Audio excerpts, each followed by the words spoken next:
오늘 아주 어렵게 또 섭외를 한 분이 있는데요. 자기소개 부탁드리겠습니다. 예, 안녕하세요. 저는 스페인어랑 중남미 사회문화를 강의하는 국선아, 그리고 스페인어 이름은 클라라입니다. 와.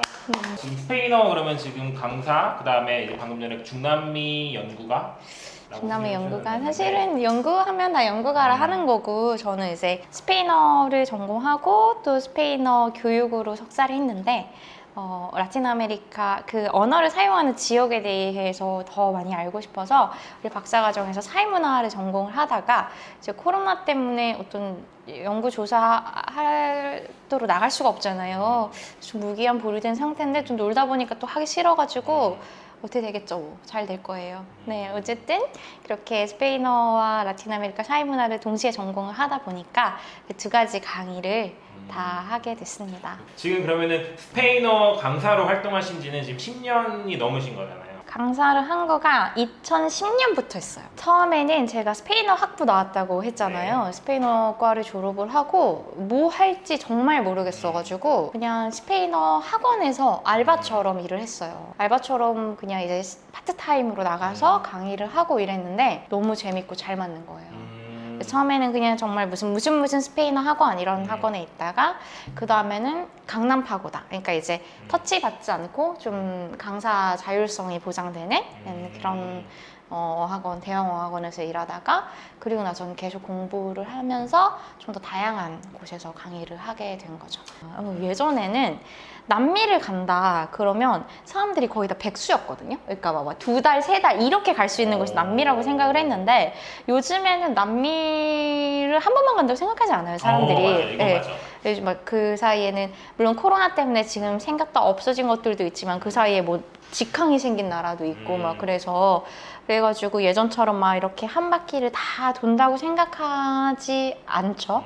근데 예전에는 그렇게 생각을 했기 때문에 사람들이 많이 가는 5개국 페루, 볼리비아, 칠레, 아르헨티나, 브라질 뭐 이런 국가들을 중심으로 이제 소개를 했다면 요즘에는 그렇지 않은 사람들도 많아서 원하는 대로 그리고 그걸 위해서 저도 남미를 가는 기회를 꾸준히 계속 만들어 왔고요. 그럼 지금까지 그러면 남미를 몇 번 정도 다녀왔어요? 몇 번 횟수로? 횟수로는 셀 수 없고 셀 수 없이 많다기보다는 뭐 셀 수 없이 많진 않아요. 근데 한 번 가면 저는 뭐 오래 있기 때문에 최소 제일 짧게 간 거가 한 달이거든요. 뭐 한 달을 한 번 가기도 하고 뭐 한 해에도 여러 번 가기도 하고 이쪽에서 일을 하다 보니까 자연스러운 기회들이 많이 생기더라고요. 놓치지 않고 많이 갔던 것 같아요. 이거는 맛있는 스페인어라고 제가 쓴 책이거든요. 근데 이거는 정말 좋은 책이에요. 왜냐면 근데 책들 내용은 다 비슷비슷해요. 근데 요즘에는 인강을 안 껴주면 그러니까 인강이 있으면 플러스가 아니라 없으면 마이너스. 그러니까 당연히 있는 거거든요, 인터넷 강의가. 근데 제가 인강을 정말 퀄리티 있게 찍어가지고 너무 좋은 교재예요. 이게 제 책이고 잘 팔리고 있고 이거 최근에는 이제 어학이 아니라 라틴 아메리카 사회문화 관련돼서 좀 글을 쓰고 싶어서 공저부터 시작해서 공저로 참여한 책이 곧 나옵니다. 지금 당장 뭐 다음 달에 나가시는 분들도 계시고 어디를? 멕시코? 네. 그러니까 지금 남미 벌써 가시는 분들 많아요. 여행을 이번 여름부터 여름 휴가 시즌부터 본격적으로 가는 것 같아요. 물론 예전 같진 않겠지만 남미 너무 좋죠. 어디가 제일 좋으셨어요? 이런 질문 엄청 많이 받아보셨을 건데 한 군데만 한번 꼽아주시죠, 우리 구독자님들을 위해서. 일단은 마음의 고향처럼 제가 가장 좋아하고 편안함을 느끼는 도시는 부에노스아이레스고 근데 여행지로서 뭐 뭔가 멋진 곳을 추천을 한다면 브라질의 렌소이스 마라니엔지스를 추천을 합니다. 렌소이스는 브라질 북부에 있거든요. 거기에 있는 사막의 이름이에요. 렌소이스 마라니엔지스가. 렌소이스 마라네스? 마라니엔지스. 마라넨지스. 네, 렌소이스 마라니엔지스인데 어떤 타이틀을 가지고 있냐면 세상에서 가장 하얀 사막이라는 타이틀을 가지고 있어요. 그래서 드론샷 보면은 하얘요. 근데 우기가 되면 비가 많이 내리잖아요. 그러면 그 하얀 사막에 중간중간에 막 웅덩이가 생겨요. 오아시스가 생겨요. 하얗고 파랗고 정말 이게 정말 너무 멋져요.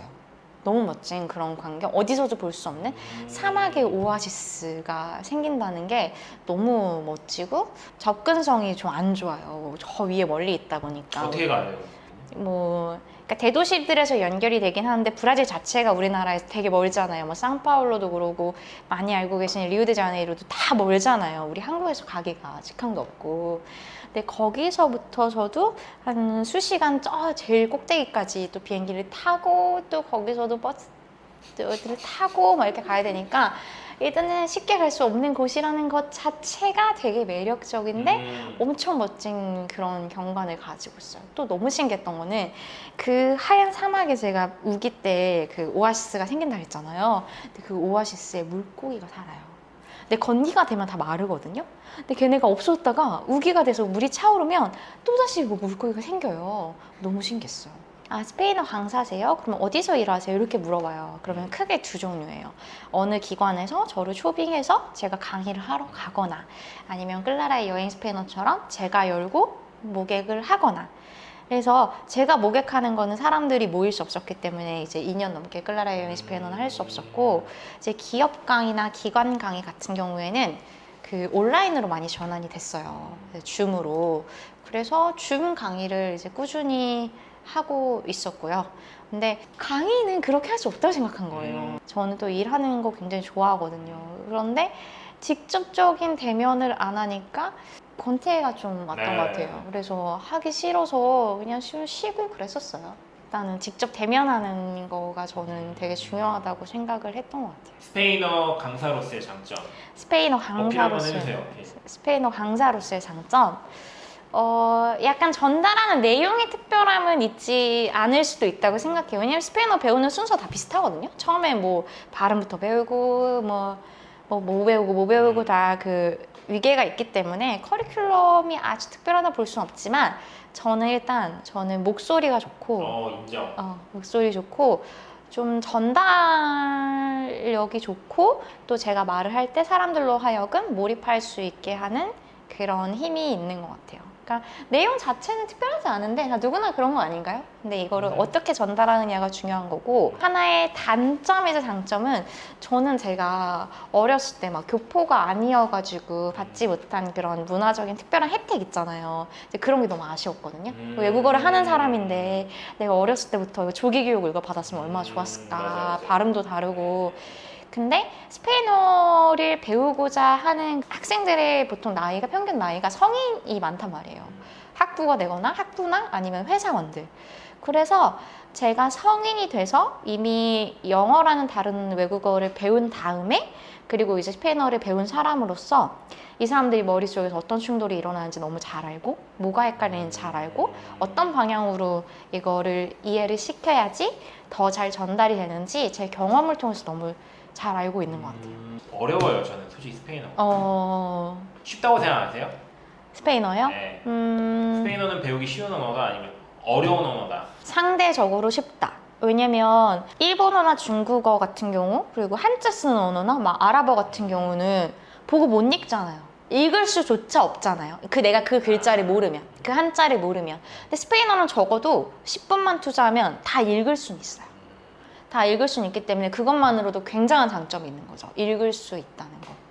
네, 그리고 영어랑도 많이 비슷하기 때문에 보통 스페인어 하시는 분들은 영어 배우고 조금이라도 잘하지 못해도 배운 경험이 있잖아요.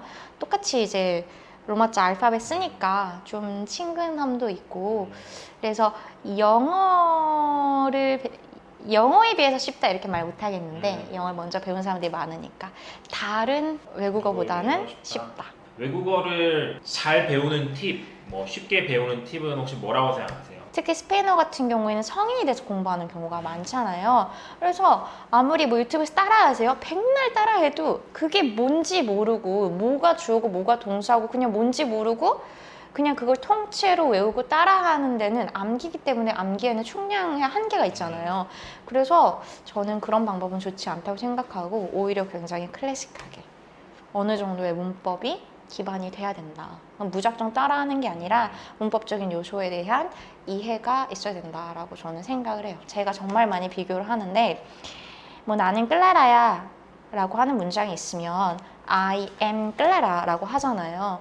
I가 나는이고 M이 뭐뭐이다 라는 이해가 있어야지 그러면 클라라 자리에 코리안 집어넣으면 나는 한국인이다 되나? 뭐 이렇게 응용할 수 있는 거거든요. 근데 그런 응용 없이 나는 한국인이다, I am Korean 뭐 이렇게 외운다? 몇 개나 외우겠어요. 거기서 그 문장에서 우리는 I am Korean도 만들고 I am beautiful도 만들고 그래서 I'm a teacher도 만들 수 있는 거죠. 그래서 성인들이 하는 공부일수록 어떤 기초적인 문법은 기반이 돼야 된다. 제가 이제 친구들이랑 같이 또 간 적도 있고 막 이럴 거 아니에요. 근데 한 번은 그 제 친구 중에 한 명이 우유니 소금 사막에서 이렇게 우유니를 가로질러가지고 칠레로 넘어가는 그런 루트를 보통 많이 선택을 하시거든요.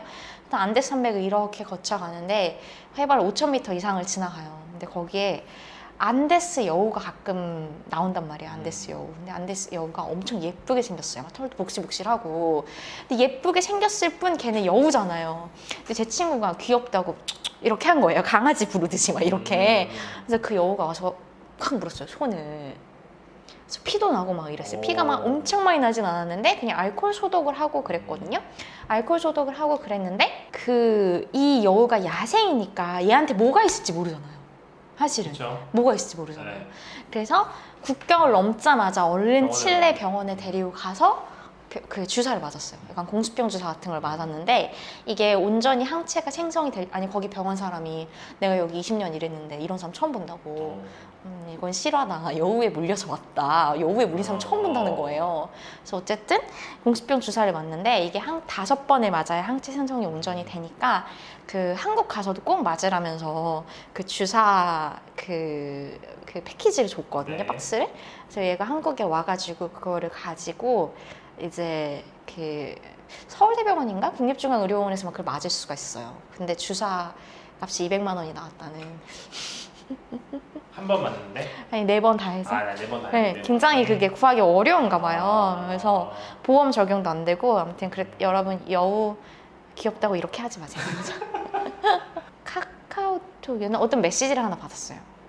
자기가 농인인데 스페인어 공부하고 싶다. 사실 농인은 들을 수도 없고 말을 할 수도 없잖아요. 어떻게 공부를 하냐? 청취도 안 되고 뭐 아무것도 안 되는데 그랬더니 필담으로 공부를 하고 싶다는 거예요. 글로 채팅을 하면서. 그러면 사실 글로 공부할 거면 이런 책을 사서 보는 거랑 다르지 않잖아요. 그냥 책을 보면 되잖아요. 그렇지만 이렇게 책으로 공부하는 것과는 또 다르기 때문에 직접 필담을 나누면서 과외를 좀 하고 싶다. 그렇게 해서 수업을 하게 됐어요. 그 필담으로 나누는 과정에서 이분에게 가장 쉬운 방법으로 설명을 해야 하잖아요. 그래서 제가 거기서 영감을 받아서 책을 한 권 쓰기 시작했어요. 누가 봐도 술술 읽히는 그런 술술 읽다 보면 스며드는 스페인어 책을 지금 준비해서 저와 같이 공부하는 그 농인 학생과도 원고를 보여주고 이런 피드백을 받으면서 그래서 저는 아직도 사실은 저희가 7개월 정도째 그 수업을 하고 있는데 그 시간이 너무 저한테 영감을 주고 너무 좋아요. 사실은 외국어를 공부한다는 거 있을 수 없는 일이라고 생각할 수도 있잖아요. 근데 그런 용기? 포기하지 않는 그런 마음이 저한테는 가장 인상적이었던 것 같아요. 이제 거의 이제 막바지로 왔는데 네. 그러면 이제 국선아님, 클라라님의 꿈과 목표에 대해서 한번 이야기해 주세요. 꿈과 앞으로의 목표. 꿈과 목표.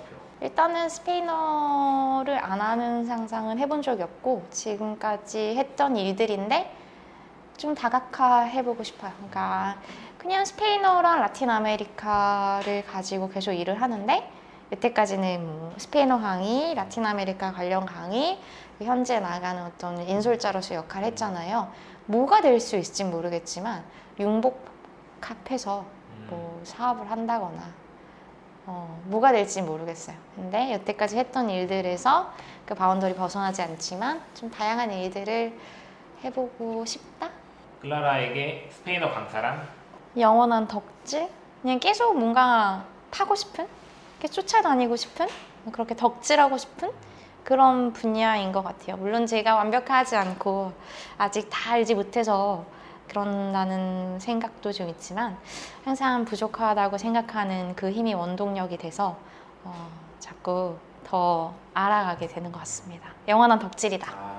나 오늘 이렇게 또 오랜만에 이렇게 좀 장시간 인터뷰에 응해주셔서 감사하고요. 아무튼 하시는 일 앞으로 계속 잘 되시기를 바라겠습니다. 오늘. 잡초맨도요. 잡초맨 한번 구독과 좋아요 한번 좀 해달라고 좀. 조떼꼬알. 그렇죠. 조태권 한번 해. 잡초맨 조태꼬알 부탁드립니다. 와 감사합니다.